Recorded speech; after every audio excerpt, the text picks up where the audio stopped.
Recebi um convite para palestrar. O que fazer agora? Bom, eu sei que quando você recebe o convite para palestrar, logo vem uma sensação mista de uau, que demais, ao mesmo tempo, meu Deus, que frio na barriga. E minha primeira fala para você é o seguinte: parabéns!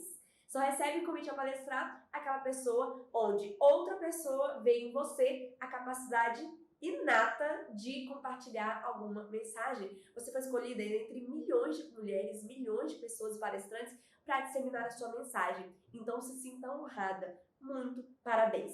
E em seguida, você que é uma palestrante preparada, palestrante acima da média, vai ter uma lista de perguntas para fazer para quem está te convidando. Perguntas essas muito importantes, porque vão te dar o norte da sua palestra, vão te dar o norte se você vai aceitar ou não. O convite é incrível, mas talvez você tenha que recusar. Então, vamos lá. Quais são as perguntas que você vai ter que fazer para a pessoa? Primeiro, o quê? Qual o tema da palestra para a qual você está me convidando? Pode ser óbvia essa pergunta e essa resposta. Porém, se você tiver uma potencialidade, mais de uma potencialidade, 2, 3 palestras, 3 temas que as pessoas te reconheçam como tal, pode ser que você não seja, a resposta não seja tão óbvia. O tema pode ser diferente daquilo que você está imaginando. Por exemplo, eu claramente recebo muito mais convites para palestras sobre comunicação autêntica, acima da média, lucrativa para mulheres empresárias. Porém, também já recebi um convite para palestrar. E, ao entender mais sobre esse convite, entendi que ele queria que eu fosse palestrar sobre a presença da mulher no mercado de trabalho, porque eu também represento esse tema. Então, imagina só se eu só tivesse aceitado, porque eu tinha disponibilidade e tudo mais, e não tivesse me aprofundado no tema. Isso é um grande risco que você não pode correr. Então, a primeira pergunta é o quê? Qual é o tema da palestra que você foi convidado para fazer? Segunda pergunta, por quê?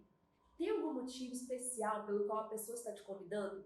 Muitas mulheres hesitam em fazer essa pergunta. E é um grande erro. Por quê? Você tem que entender qual é esse diferencial que a pessoa que está te convidando, a empresa ou outro convidado que está te convidando, ele viu em você, que escolheu você ao invés de milhões de outras mulheres, ou milhares, ou centenas, ou dezenas de outras mulheres que poderiam tratar talvez o mesmo assunto. Tem algo especial. É neste momento, nesta pergunta específica, que você pode resgatar algumas histórias-chave para você trazer na sua palestra. Por exemplo, ele vai falar porque você já participou de tal concurso, foi reconhecida de tal maneira, porque você teve aquele grande feito, ou teve aquele prêmio que você ganhou. Algumas situações, elas vão te munir de histórias para você ter aqui, ó, no seu arsenal de histórias e conseguir usar melhor dentro da sua palestra.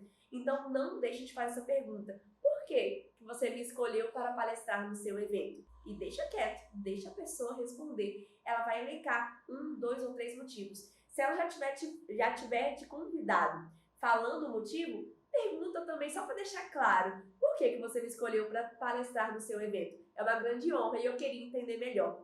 Com isso, você vai conseguir usar essa pergunta, ser muito autoral e perguntar, porque as pessoas sempre ficam assim, uau, ela está fazendo uma pergunta interessante e vai te responder com o melhor e maior carinho do mundo. Agora, a próxima pergunta. A terceira pergunta é quem? E aqui eu quero saber sobre 3 tipos de pessoas. Primeiro tipo de pessoas, quem é o anfitrião? Talvez não é ele que está te convidando diretamente, talvez é uma empresa que está fazendo esse jogo de coleta de palestrantes, talvez é uma pessoa da equipe do próprio anfitrião e você já sabe, então essa resposta já está bem alinhada com... Ou talvez tem mais de um anfitrião, então você precisa saber de quem que é esse evento. Primeiro quem? Anfitrião. Segundo quem? Público. Para quem que eu vou palestrar? São mulheres do high ticket, mulheres empresárias que faturam 1 milhão por mês, ou pessoas mais humildes, adolescentes que estão fazendo alguma mudança de carreira. Você tem que entender qual é o seu público, para aí você também conseguir ser muito mais assertiva ao construir a sua palestra. Então pergunte, quem que vai estar lá? O público já está fechado? Quantos convites já foram vendidos? Tem um mínimo de entendimento? Você consegue passar algumas informações sobre quem vai assistir a palestra? Pergunte isso. E o terceiro quem é sobre demais palestrantes. Você provavelmente não vai ser talvez o único palestrante a ser convidado.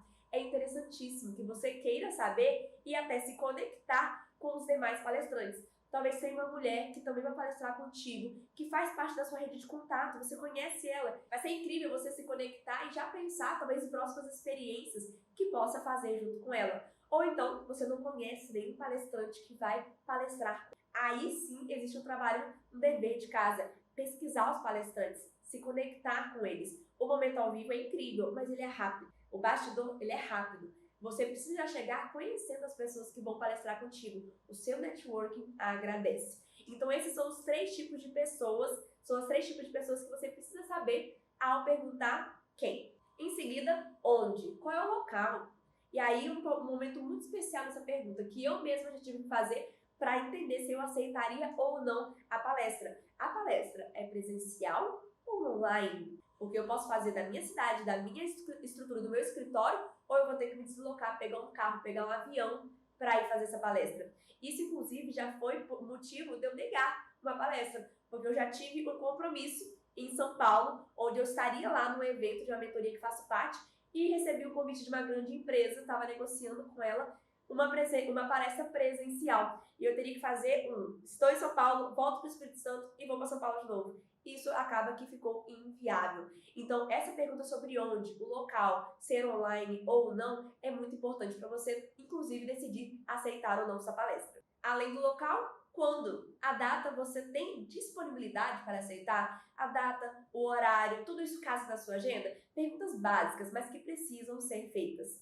A penúltima pergunta é como. Você vai entender agora como que é a estrutura da palestra que você vai poder dar, ter a honra de dar. Quanto tempo você tem disponível para palestrar? É uma palestra onde você vai estar numa mesa redonda com outros 2 convidados batendo um papo, que também é uma palestra, ou uma palestra só sua de 50 minutos? Essas perguntas do como, qual é o formato da minha palestra, ele é muito importante, porque com certeza você já entendeu que são palestras diferentes, onde você responde uma pergunta de alguém, bate papo, tem um mediador e você responde, ou então você sozinha, ao longo de 50 minutos, entrega o conteúdo. Como é a palestra? Como é o modelo, o formato que vocês estão pensando para entregar essa palestra? Essa é a pergunta que você vai fazer para quem estiver te convidando. E por fim, quanto? Tem algum custo atrelado? Essa hora onde você vai ter que negociar a palestra. Para você, é admissível ter um custo para ir palestrar? Ou tudo será custeado? Você vai ter que colocar os seus papéis na mesa, você vai ter que colocar as suas moedas na mesa